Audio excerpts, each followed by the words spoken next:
Assalamualaikum warahmatullahi wabarakatuh. Perkenalkan, nama saya Hani Mayadota Putri, NPM 2021020207. Di sini saya akan mempresentasikan makalah yang berjudul Sumber Hukum Islam. Yang pertama yaitu Al-Quran. Al-Quran berkedudukan sebagai sumber pertama dan utama dalam hukum Islam. Kedudukan ini mengharuskan umat Islam memahami pesan-pesan yang dikandungkannya untuk dilaksanakan dalam kehidupan. Hal tersebut juga diperlukan sebagai upaya mengatur perilaku manusia, baik yang berhubungan dengan manusia ataupun makhluk yang lainnya secara horizontal. Demikian pula seluruh personal yang berkaitan dengan hukum, meski dicari jawaban terlebih dahulu dari petunjuk yang terkandung di dalam Al-Quran. Permasalahan hidup manusia di dunia dan di akhirat diyakini dapat diperoleh jika manusia melandaskan pada perilaku hidup mereka pada petunjuk Al-Quran. Argumentasi yang menyatakan bahwa Al-Quran sebagai sumber dan dalil pertama dan utama ditemukan dalam penjelasan Al-Quran sendiri. Pada sejumlah ayat, lebih dari 30 kali ditemukan perintah mematuhi Allah dalam Al-Quran. Bahkan meninggalkan aturan yang disebut Al-Quran akan membawa akibat meningkatnya kejahatan yang dilakukan manusia. Al-Quran secara redaksional dan makna yang dikandungnya bersifat qat al-wujud. Maksudnya adalah lafaz Al-Quran dan pesan yang dikandungnya terjamin keautentikan dan otoritas kebenarannya. Keautentikan itu terjamin karena transformasi periwayatan secara keseluruhan mencapai tingkat mutawatir. Selain itu, jaminan keaslian Al-Quran mendapat intervensi langsung dari pemiliknya, Allah Subhanahu wa Ta'ala. Selanjutnya yaitu Al-Sunnah.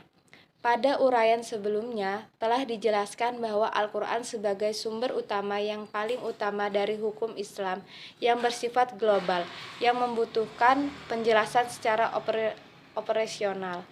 Nabi Muhammad SAW sebagai penyampai ajaran Al-Quran diberi otoritas oleh Tuhan untuk menjelaskan lebih lanjut apa yang telah diwahyukan kepadanya. Dengan demikian, Al-Sunnah baik dalam bentuk perkataan, perbuatan maupun dalam bentuk takrir berkedudukan sebagai sumber kedua setelah Al-Quran.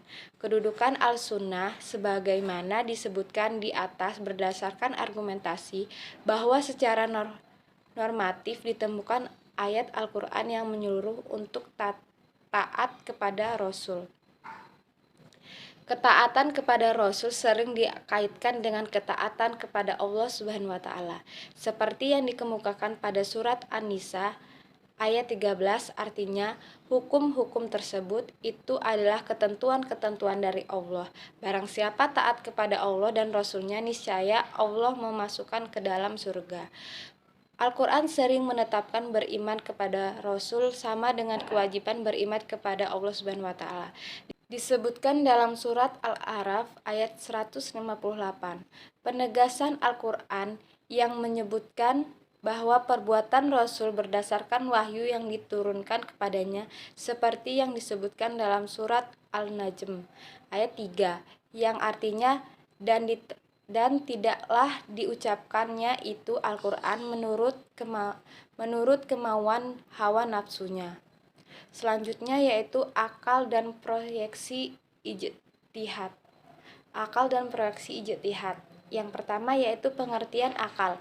Akal menurut Al-Quran, lebih khususnya menurut pengertian para Islam, yaitu bahwa memerhatikan alam sekitarnya dengan otak, yang dimana otak adalah organ tubuh akal. Artinya akal itu sendiri terdapat di dalam otak seseorang yang digunakan untuk berpikir, dan berdasarkan pemikiran itu maka lahirlah suatu ide atau gagasan mengenai suatu masalah yang dipikirkan. Sebagaimana telah kita ketahui bahwa Allah Subhanahu wa taala menciptakan manusia berbeda berdasarkan akalnya dengan makhluk hidup lainnya seperti hewan dan tumbuhan. Berdasarkan perspektif Islam, peran akal dibagi dua, yaitu satu, memahami nilai-nilai ajaran agama. Apabila ada doktrin yang kurang jelas, akal akan merumuskan pelaksanaannya. Adapun ketika sebuah doktrin agama memiliki nilai-nilai sosial, akal bertugas menerjemahkan dalam konteks kehidupan kekinian. Bukan untuk mengubah doktrin, melainkan menemukan pelaksanaan doktrin. 2. Akal bertugas memilih dan menyeleksi doktrin agama. Terkadang ada doktrin agama yang temporer, madaniyah, dan doktrin agama yang selalu kontemporer, makkiyah. Terkait ini, akal bertugas untuk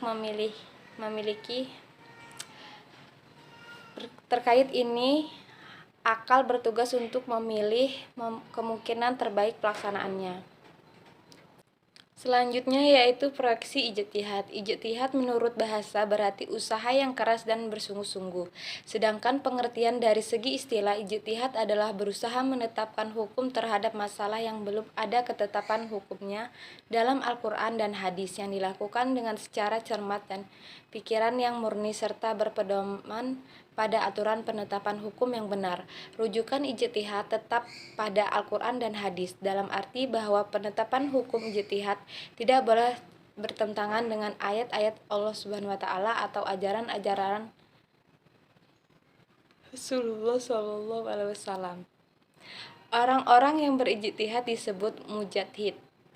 Artinya mujtahid yang satu dengan mujtahid yang lain dalam menetapkan perkara yang belum ada ketentuan hukumnya dalam Al-Quran mungkin akan berbeda dalam memberikan penetapan hukum. Ada pendapat yang satu benar dan yang lain menjadi salah. Hal ini akan menjadi penilaian yang mempengaruhi hukum. Ijtihad menjadi sumber hukum Islam yang ketiga. Boleh dilakukan oleh siapa saja yang memiliki persyaratan minimal seperti memahami makhuf ayat atau hadis, memiliki atau menguasai ilmu alat seperti nahwu, shorof, mengetahui latar belakang suatu ayat atau hadis, luas pemahamannya terhadap pengetahuan Islam, memiliki loyalitas yang tinggi terhadap agama, dan lain-lain. Ijtihad diterapkan dengan beberapa cara, antara lain ijma dan qiyas. Ijma adalah kesepakatan para mujtahid pada suatu masa setelah Rasulullah wafat terhadap suatu masalah. Sedangkan qiyas adalah menetapkan hukum dengan cara menghubungkan suatu perkara yang sudah ada ketetapan hukumnya terhadap masalah lain yang dihadapi dan belum ada penetapan hukum, sedangkan antara keduanya sama-sama memiliki sebab yang bisa disepadankan. Demikianlah presentasi dari makalah yang telah saya sampaikan. Apabila ada kekurangan, saya mohon maaf. Pada Allah saya mohon ampun. Saya akhiri. Wassalamualaikum warahmatullahi wabarakatuh.